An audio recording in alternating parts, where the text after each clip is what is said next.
السلام علیکم ورحمۃ اللہ وبرکاتہ۔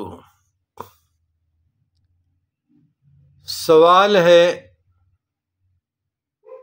کہ حل المشکلات کے لیے، حاجات کے لیے، تنگ دستی مفلسی کے لیے،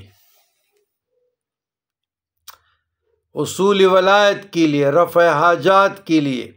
شفاء امراض کے لیے، غربت، تنگ دستی، فالج، لقوہ، تمام حل المشکلات کے لیے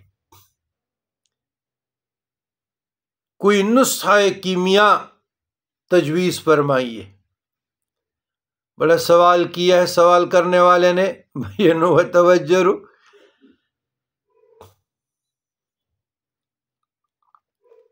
برادران اسلام،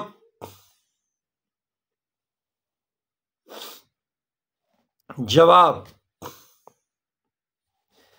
اللہ تبارک و تعالی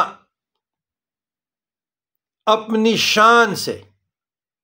اپنے بندگان خدا کو ان کے ظرف کے مطابق فیوز اور برکات سے نواز دیتا ہے، اپنی خاص شان کا راز اس پہ کھول دیتا ہے، اور الحمدللہ اس میں بندہ ناتوان و کمزور بھی ہے، شامل ہے۔ یاد رکھیے گا، جو اللہ تعالیٰ کو کسی بھی نام سے پکارتا ہے تو اللہ تعالیٰ اپنی رحمت سے اسی بندے کو مالا مال کرتا ہے، اس کا وجود دوسروں کے لیے باعث رحمت بنا دیتا ہے۔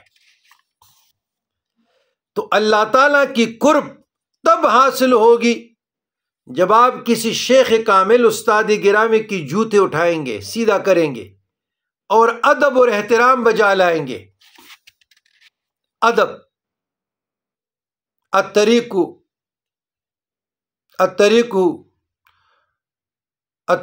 کل ادب، تو قربت پھر میسر ہوگی۔ یہی عام اصول ہے راہ تصوف کا۔ اللہ تعالیٰ کی شان معبودیت، شان رحمانیت، شان قیومیت، شان صمدیت، شان قدرت، شان جلالیت، شان علویت، شان بدیعت، شان لطافت کا اظہار اللہ تبارک و تعالیٰ نے اپنے قرآن مجید فرقان حمید میں تفصیل کے ساتھ کیا ہے۔ اور قرآن کا نزول کس پر ہوا ہے؟ پیغمبر اسلام پہ۔ تو اللہ تعالیٰ معبود ہے، ہم اللہ تعالیٰ کی عبادت کرتے ہیں۔ تو میرا مقصد یہ ہے کہ اللہ اپنے مخلوق پر ہر وقت رحم کرتا ہے، ہر وقت۔ تو اگر اس رحمت اکبر کو یا اس رحمت نزول کو، جو ہمارے وجودوں پہ بوسیلہ مصطفیٰ صلی اللہ علیہ وسلم بارش کی قطروں کی طرح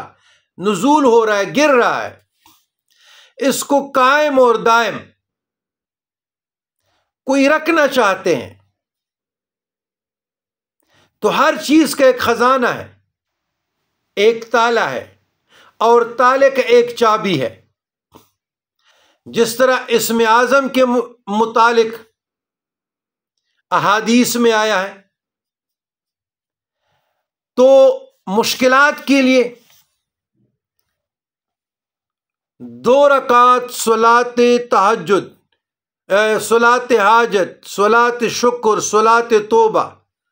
صلاۃ تحیۃ المسجد پڑھیں۔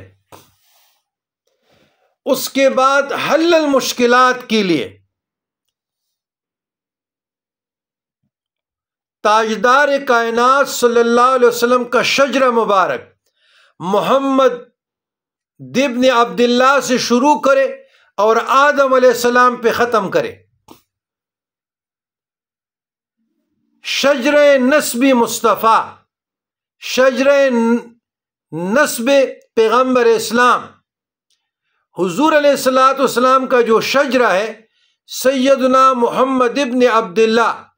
ابن عبد المطلب سے شروع آدم علیہ السلام پہ ختم کریں، اور اللہ محمد صلی اللہ علیہ وسلم سے لے کر آدم علیہ السلام تک اس شجر مقدسہ کی، اس شجر نور کی اللہ کو واسطہ دے، اللہ کو اپنے مسائل ختم کرنے کے لیے، مشکلات ختم کرنے کے لیے،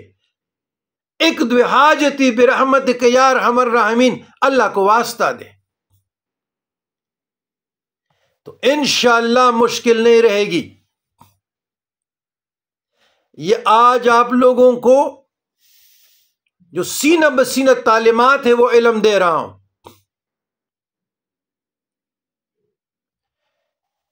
تو جس طرح کسی نے سوال پوچھا تو اس طرح جواب بھی ملے گا۔ تو سب سے آسان عمل ہے، موبائل میں ڈاؤن لوڈ کریں اپنے ہاتھ سے لے کر، اور 2 رکعت کے بعد ترنم سے، ذوق سے، شوق سے، محبت سے، خشوع سے بارگاہ الہی میں اپنے پیغمبر علیہ السلام کا شجر نسبی کا واسطہ دے، انشاءاللہ مالا مال ہوں گے، شریعت سے بھی، طریقت سے بھی، حقیقت سے بھی، معرفت سے بھی، دنیا سے بھی، اور آخرت کی منزل بھی آسان ہوں گے۔ تو یہ اس پہ آپ عمل کیجئے گا۔ تعلیم کرنا ہمارا کام، عمل کرنا آپ لوگوں کا کام، طریقہ بتانا ہمارا کام، وما علینا الا البلاغ المبین۔ بسم اللہ الرحمن اللہم انی اسألک بأنک انت اللہ لا الہ الا انت الاحد الصمد الذی لم یلد ولم یولد ولم یکن له کفوا احد وإلہکم الہ واحد لا الہ الا هو الرحمن الرحیم الف لام میم اللہ لا الہ الا هو الحی القیوم اللہ لا الہ الا هو الحی القیوم فاسألک یا اللہ یا اللہ یا حی یا قیوم یا ذی الجلال والاکرام لا الہ الا انت سبحانک انی کنت من الظالمین فاستجبنا له ونجیناه من الغم وکذالک ننجی المؤمنین شاہت الوجوہ وعانت الوجوہ للحی القیوم وقد خاب من خمل ظلما اللہم انی اسألک بأن لك الحمد لا الہ الا انت الحنان المنان بدیع السماوات والارض یا ذی الجلال والاکرام یا حی یا قیوم یا حی یا قیوم برحمتک استعیذ اصلح لی شأنی کلہ ولا تکلنی الی نفسی طرفۃ عین اللہم رحمتک ارجو فلا تکلنی الی نفسی طرفۃ عین واصلح لی شأنی کلہ لا الہ الا انت اللہ اللہ ربی لا اشرک به شیئا اللہم اکفنی بحلالک عن حرامک وعننی بفضلک من سواک اللہم اعننی بحلالک عن حرامک وبطاعتک معصیتک بفضلک من سواک اللہم انی اعوذ بک من الہم والحزن والعجز والکسل والجبن والبخل ودلع الدین وغلبۃ الرجال ربنا تقبل منا انک انت السمیع العلیم وتب علینا انک انت التواب الرحیم وصلی اللہ تعالی علی خیر خلقہ ونور عرشہ وزینۃ فرشہ قاسم رزقہ مظہر لطفہ سیدنا محمد وآلہ وصحبہ اجمعین برحمتک یا ارحم الراحمین۔